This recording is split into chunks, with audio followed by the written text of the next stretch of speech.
Hi friends, welcome to cook with Pramila. ఈరోజు video వచ్చేసి చింతపండు పులిహోరను ఈజీగా ఎలా తయారు చేసుకోవాలో చూపించబోతున్నాను.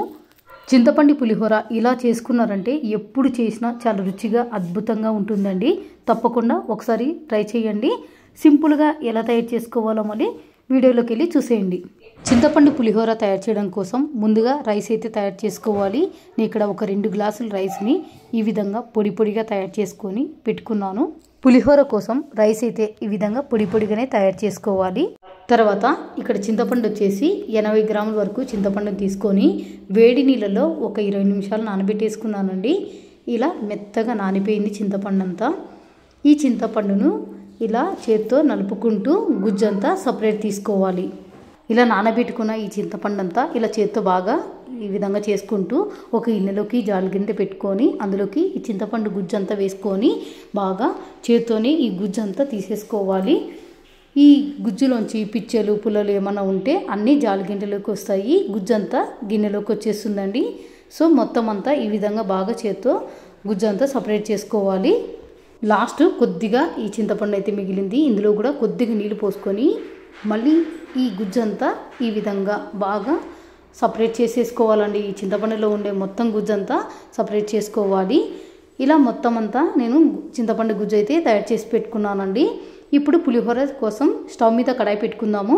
స్టవ్ ఆన్ చేసుకొని కడాయిలోకి ఒక 6 టేబుల్ స్పూన్ల దాకా నూనె అయితే వేసుకోవాలి. నూనె వేడవగానే ఇందులోకి ఒక చిన్న కప్పు పల్లీలను వేసుకొని మంట లో ఫ్లేమ్లో పెట్టుకొని పల్లీలను దోరగా ఫ్రై చేసుకోవాలి. పల్లీలని ఈ విధంగా దోరగా ఫ్రై అయిన తర్వాత ఇందులోకి 1 టేబుల్ స్పూన్ దాకా పచ్చిశనగపప్పు, 1 టేబుల్ స్పూన్ మినపప్పు, 1 టేబుల్ స్పూన్ ఆవాలు, 1 టీ స్పూన్ జీలకర్ర వేసుకొని లో ఫ్లేమ్లో పెట్టుకొని ఈ పోపు దినుసులన్నీ బాగా ఫ్రై అయ్యేంత వరకు ఫ్రై చేసుకోవాలి. ఈ పోపు దినుసులు మాడిపోయినాయంటే పులిహోర అంతా చేదొచ్చేస్తుందండి. కాబట్టి సిమ్లో పెట్టుకొని బాగా ఫ్రై చేసుకోవాలి. చూసారు కదా, ఈ పోపు దినుసులన్నీ కాస్త కలర్ చేంజ్ అయిన తర్వాత వీటిలో కొన్ని వరకు మాత్రమే పోపు దినుసులను ఒక ప్లేట్లోకి తీసుకుంటున్నాను.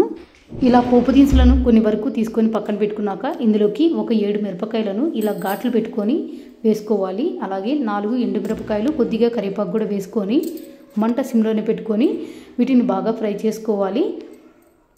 ఇలా బాగా ఫ్రై అయిన తర్వాత ఇందులోకి ఒక 1/2 టీ స్పూన్ ఇంగువ వేస్తున్నానండి. పులిహోరలో ఇంగు వేయడం వల్ల రుచి బాగుంటుంది. మీకు ఇష్టం లేకపోతే స్కిప్ చేయొచ్చు. తర్వాత ఇదంతా బాగా కలుపుకోవాలి.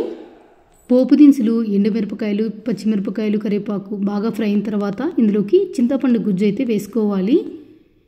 ఇలా గుజ్జంతా వేసుకున్నాక ఇందులోకి రుచికి తగ్గట్లు 1.5 టీ స్పూన్ దాకా అయితే సాల్ట్ వేస్తున్నాను. లేదంటే మీ రుచి తగ్గట్టు సాల్ట్ అయితే వేసుకోవచ్చు. తర్వాత ఇందులోకి కొద్దిగా బెల్లం కూడా వేస్తున్నాను. తర్వాత ఒక 2 టీ స్పూన్ల వరకు పసుపు అయితే వేసుకోవాలి. ఇలా అన్నీ వేసుకున్నాక మంట సిమ్లోనే పెట్టుకొని ఇదంతా బాగా కలుపుకుంటూ ఉడికించేసుకోవాలి. ఈ పులిహోరలో బెల్లం వేయడం వల్ల టేస్ట్ చాలా బాగుంటుంది. ఒకవేళ మీకు బెల్లం వేయడం ఇష్టం లేకపోతే స్కిప్ చేయొచ్చు. ఇప్పుడు మంట సిమ్లోనే పెట్టుకొని కలుపుకుంటూ ఈ గుజ్జంతా బాగా దగ్గర పడి నూనె సపరేట్ అయ్యేదాకా బాగా ఉడికించుకోవాలి. మధ్య మధ్యలో కలుపుకుంటూ ఉడికించుకోండి, మాడిపోకుండా ఉంటుంది. మంట సిమ్లోనే పెట్టుకొని ఈ గుజ్జంతా బాగా ఉడికించుకోవాలి. ఇలా మధ్య మధ్యలో ఒకసారి కలుపుకుంటూ ఈ చింతపండు గుజ్జంతా తిక్కుగా అయిపోయి ఆయిల్ అంతా పైకి వచ్చేదాకా మంట సిమ్లోనే పెట్టుకొని బాగా ఉడికించుకోవాలి. చూసారు కదా, చింతపండు గుజ్జంతా బాగా ఉడికిపోయి కాస్త తిక్కుగా అయిపోయిందండి గుజ్జంతా. ఆ గుజ్జులోంచి ఆయిల్ కూడా ఇలా పైకి వచ్చేసింది. ఇప్పుడు ఇదంతా ఒకసారి బాగా కలుపుకొని ఇప్పుడు స్టవ్ ఆఫ్ చేసుకుందామండి. ఇలా రెడీ చేసి పెట్టుకున్న ఈ చింతపండు గుజ్జంతా ముందుగా తయారు చేసి పెట్టుకున్న అన్నంలోకి వేసుకోవాలి. చూసారు కదా, ఇలా అన్నం అయితే ముందే రెడీ చేసి పెట్టుకున్నాం కాబట్టి ఇందులోకి కొద్దిగా పోపు దినుసులను కూడా పక్కన పెట్టుకున్నాం కదండి, అవి కూడా వేసుకొని ఇప్పుడు చింతపండు గుజ్జు కూడా వేసుకొని ఈ రైస్కి అంతా బాగా కలిసేటట్లు కలుపుకోవాలి.